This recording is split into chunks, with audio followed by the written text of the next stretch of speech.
Hey everyone, ready to dive into a topic as ancient as your grandma's fruitcake, sports? Yes, you heard that right, sports. It's been a part of human culture for as long as we can remember, like bad haircuts and questionable fashion choices. Well, maybe not that old, but close enough. From the earliest days of human civilization, sports have been like that one friend who always shows up uninvited. You can't get rid of them. Since the dawn of humanity, we've been obsessed with pushing our physical limits and, let's be honest, showing off a bit. Imagine our ancestors running through the wild, not just for survival, but for the sheer thrill of it. Look, Ma, no hands. Whether it's ancient gladiators battling for glory in the Colosseum, or your buddy claiming victory in a heated game of beer pong at a college party, the thrill of competition is a universal language. It's something that transcends time and culture, like bad dance moves at weddings. This ain't your grandma's history lesson, folks. We're diving into the heart-pounding, adrenaline-pumping world of sports. Hold on to your nachos. We're diving deep into the wild world of sports, from ancient rituals to billion-dollar industries. We'll look at how sports have evolved from simple games to complex spectacles that captivate millions. Spoiler alert, it involves a lot of sweaty people. We'll explore how this global obsession evolved alongside humanity itself. From the earliest foot races to the grand arenas of today, sports have mirrored our own development. It's like watching a baby grow up, but with more concussions. We're talking ancient Greece, where the Olympics began, medieval melees with knights in shining armor, and the modern-day spectacle of soccer matches that draw billions of viewers worldwide. It's like a historical buffet, but with more spandex. Buckle up, sports fans, it's about to get real. We're going on a journey through time, exploring the highs and lows, the victories and defeats that have shaped the world of sports. And trust me, there are more twists and turns than a soap opera. And to that I say, why not? Sports are a microcosm of life itself. They teach us about perseverance, teamwork, and the human spirit. Plus, where else can you see grown men chasing a ball like it's the last donut at a police station? Sports are more than just games. They're a reflection of who we are, our values, our struggles, and our triumphs. They capture the essence of human emotion, from the agony of defeat to the ecstasy of victory. And let's not forget the hilarious bloopers. So let's lace up our imaginary cleats and journey through the epic evolution of sports, shall we? We'll uncover the stories behind the games, the legends who made history, and the moments that defined eras. Get ready for an adventure through time, where every game tells a story and every athlete leaves a legacy. And remember, it's all fun and games until someone loses a contact lens. Let's hit the rewind button and travel back a few thousand years. Picture a world where time was measured by the sun's shadow, and the idea of a stopwatch was as alien as a Martian with a gym membership. Yeah, that weird. Back then, sports weren't about fancy stadiums or million-dollar contracts. Nope, there were no roaring crowds or flashing lights, just the raw essence of competition and community, and maybe a few goats. Okay, definitely a few goats. It was more about survival, religious rituals, and occasionally just good old-fashioned fun. People engaged in physical activities to honor their gods, prepare for the hunt, or simply to avoid boredom. Because let's face it, Netflix wasn't a thing. And neither was Wi-Fi. Take ancient Egypt, for example. They were big on wrestling. Why wrestle a gym membership when you can wrestle a crocodile for exercise? Wrestling was not just a sport, but a way to show off your strength and skill, and maybe impress a few pharaohs. Or at least not get eaten. Okay, maybe not crocodiles, but you get the idea. The Nile provided plenty of challenges and opportunities for physical prowess, and probably a few good stories for the grandkids. Did I ever tell you about the time I almost wrestled a crocodile? Over in ancient Greece, things were a tad more civilized. The Greeks took their sports seriously, integrating them into their culture and daily life, because who doesn't love a good toga party? And a bit of friendly competition. They invented the Olympics, which, surprisingly, wasn't just an excuse to wear togas and eat grapes. The games were a celebration of human potential and divine favor, and maybe a bit of showing off. Okay, a lot of showing off. These early games were a pretty big deal, dedicated to Zeus, the big man upstairs, or on Mount Olympus as it were. Athletes competed not just for personal glory, but to honor the gods, and maybe score some divine brownie points, or at least avoid a lightning bolt. They had foot races, chariot races, wrestling, basically all the ingredients for a blockbuster action movie, minus the CGI. The thrill of competition was palpable, and the stakes were high, and the togas were probably a bit drafty. Very drafty. But it wasn't all sunshine and olive wreaths. The pressure to perform was immense, and the consequences of failure could be severe. Like, better luck next time wasn't really a thing. More like, better luck in the afterlife. These ancient games were brutal. Competitors faced grueling challenges that tested their endurance, strength, and courage, and probably their ability to avoid getting trampled by a chariot. Or a very angry opponent. We're talking no padding, no helmets, and definitely no crying about it. Injuries were common, and the line between sport and combat was often blurred. Like, is this a game or a battle, was a valid question. And the answer was usually both.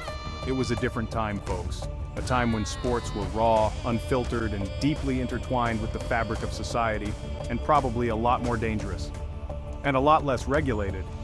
Imagine explaining to a Spartan warrior that today's athletes get paid millions to endorse sneakers. The concept of professional sports as we know it would be utterly alien to them. They'd probably think you're joking. And then challenge you to a duel. They'd probably laugh you all the way back to Athens. To them, the idea of sport was about honor, discipline, and the glory of the gods, not commercial gain. And definitely not about sneaker endorsements. Or reality TV shows. Fast forward a few centuries and we find ourselves in the Middle Ages. The time when people thought bathing was optional and armor was the latest fashion trend. Talk about a tough crowd at the fashion show. Forget the Olympics. This was the era of knights, castles, and jousting tournaments that made the Super Bowl look like a knitting club. And trust me, no one was knitting chainmail. These guys took their entertainment seriously. I mean, who needs Netflix when you have knights whacking each other with sticks? It's like the original slapstick comedy but with more bruises. Jousting, for those unfamiliar, involved two heavily armored dudes charging at each other on horseback with lances aimed to unseat or at least severely inconvenience the other. Think of it as medieval bumper cars, but with a higher risk of impalement. And no seatbelts. And if you thought falling off a bike was bad, try falling off a horse while wearing 50 pounds of metal.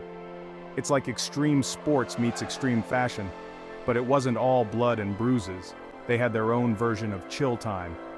Because even knights need a break from all that whacking. Enter falconry, the medieval equivalent of having a pet drone. Only this one poops and has a mind of its own. Now I know what you're thinking. Birds? That's not a sport, John. But trust me, training a falcon to catch its prey while soaring through the air, it's like playing fetch, but with wings and talons. That takes skill, patience, and probably a good pair of gauntlets. And maybe a helmet, just in case. Because you never know when your pet drone might go rogue. So, next time you think your sport is tough, just remember, at least you don't have to worry about getting impaled or attacked by a bird.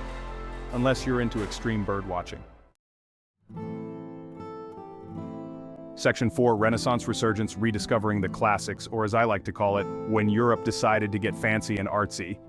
After the medieval period, Europe decided to take a breather from all the jousting and embrace a little thing called the Renaissance. Because let's face it, getting knocked off a horse by a giant stick gets old, and bruises aren't a good look. This era was all about rediscovering the glories of ancient Greece and Rome, which, luckily for sports fans, included their love of athletic competition. Because who doesn't love a good toga party with a side of discus throwing? It's like the original frat party. Think of it as a giant cultural reboot. Like when you restart your computer but with more marble statues and fewer error messages, and way more dramatic flair. Out went the heavy armor and in came, well, not that much to be honest. Apparently less is more was the fashion motto, because who needs pants when you have art? People were still pretty into the whole public nudity thing, at least when it came to art and occasionally sports, because nothing says athletic prowess like running around in your birthday suit. It's like the original streaking. But the Renaissance wasn't just about bringing back old favorites. It was also about innovation. Like, hey, what if we played a game that didn't involve trying to impale each other? Revolutionary, right? This period also saw the development of new sports like tennis, which thankfully involved a lot less bodily harm than its medieval predecessors. Because who needs a concussion when you can have a friendly game of hit the ball over the net, much more civilized? So, the next time you're smacking a tennis ball around the court, remember to thank the Renaissance for giving us a sport that doesn't require a full suit of armor, and maybe give a little nod to those ancient Greeks and Romans who started the whole let's get physical trend, because without them, we'd all still be jousting. Section 5. The Industrial Revolution, Birth of the Modern Game, or as I like to call it, the era when people realized they could have fun outside of work. Finally! Now hold on to your hats, folks, because things are about to get revolutionary. And no, I don't mean the kind with pitchforks and torches. This one's way more fun. Literally. The Industrial Revolution wasn't just about factories and steam engines. It was also about people discovering that life could be more than just eat, sleep, work, repeat. Who knew, right? It completely changed the game for sports, pun absolutely intended. Suddenly people had time to kick a ball around instead of just kicking the bucket. Talk about an upgrade. With more free time and better transportation, people could actually travel to watch other people play sports. Who knew watching someone else sweat could be so entertaining and less exhausting? And thus, the concept of professional sports began to take shape. Because why just play for fun when you can get paid to run around in shorts? Genius, right? This era also saw the birth of many of the sports we know and love today, like football, soccer for our American friends, baseball, and rugby. Yes, the same sports that now make us scream at our TVs. And occasionally throw things. These sports quickly gained massive followings, becoming more than just games. They became the reason people could justify eating nachos for dinner. And who doesn't love nachos? They evolved into cultural phenomenons, uniting people across social classes and geographic locations. Because nothing says unity like collectively yelling at a referee. Seriously, it's a bonding experience. Imagine a world without the Premier League, the World Series, or the Super Bowl. Unthinkable, right? Well, we can thank the Industrial Revolution for laying the groundwork for these modern sporting spectacles. And our weekend plans. So next time you're at a game, remember, you're not just watching sports, you're participating in a grand tradition of avoiding chores and responsibilities. Cheers to that. Procrastination at its finest. And there you have it, folks, the Industrial Revolution, making sports great since the 19th century. Now who's up for a game of vintage rugby? Anyone? Section 6. The Victorian Era, codifying the rules and the rise of gentlemanly conduct. Or as I like to call it, how to make sports boring and fancy. Ah, the Victorians, masters of the stiff upper lip and the art of looking like they were having fun while secretly dying inside. They believed that everything, including sports, needed a touch of class and a whole lot of rules.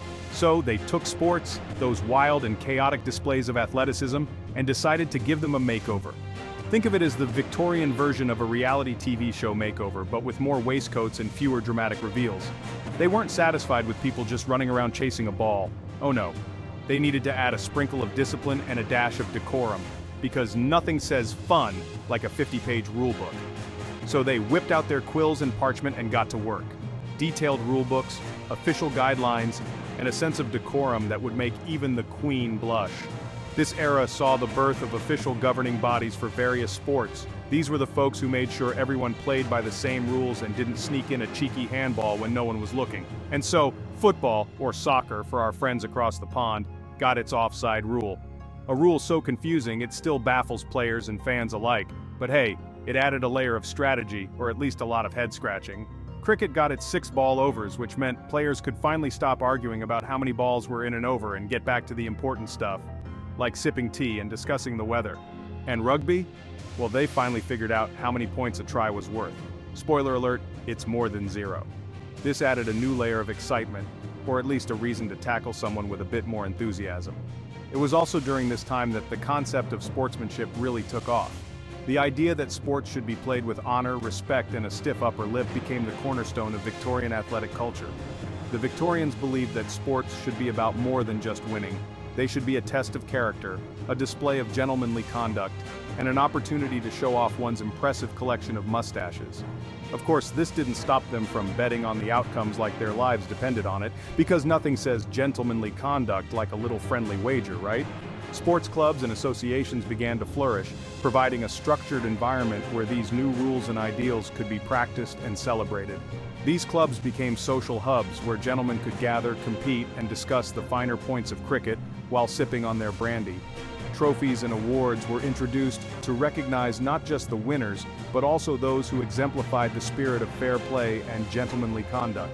These accolades became highly coveted, symbolizing not just athletic prowess but also the ability to look dashing in a top hat. Training and preparation also took on new importance as athletes sought to hone their skills within the framework of these new rules. The emphasis was on disciplined practice, strategic thinking, and maintaining a sense of decorum both on and off the field. Because nothing says athlete like a well-tied cravat. Large crowds began to gather at sports events, drawn not just by the competition, but by the spectacle of well-ordered, gentlemanly contests. The Victorian approach to sports left a lasting legacy, shaping the way we think about and play sports even today. And let's be honest, who doesn't love a good game of cricket with a side of tea and crumpets? Section 7. The 20th Century World Wars, Olympics, and the Golden Age of Broadcasting. Buckle up, folks, it's going to be a bumpy ride. And by bumpy, I mean like riding a unicycle on a cobblestone street. The 20th century was like a roller coaster on steroids for humanity, and sports were hanging on for dear life. Seriously, it was like trying to play Jenga during an earthquake. World wars, tech that made us go whoa, and social changes that made our heads spin. Sports were like, hold my Gatorade, I got this. And then promptly spilled it all over the place. The modern Olympic Games, revived in 1896, were like the ultimate reality show, complete with drama, suspense, and the occasional political plot twist. Think Survivor, but with more spandex. Remember the Miracle on Ice in 1980? The US hockey team was like, hey Soviets, hold our pucks, and pulled off the ultimate underdog story. It was like David versus Goliath, but with more slap shots. It wasn't just a hockey game, it was like Rocky Balboa taking down Ivan Drago, but on ice and with more padding. And way fewer montages. But hey, it wasn't all about international smackdowns. Sometimes it was just about who could high-five the hardest. The 20th century also saw sports broadcasting take off, with radio and TV bringing the action right into your living room, no ticket required. Just don't forget the popcorn. Legends were born, rivalries got heated, and fans could finally argue about that totally unfair call with the magic of slow-motion replays. Because nothing says fair play like watching it in super slow-mo.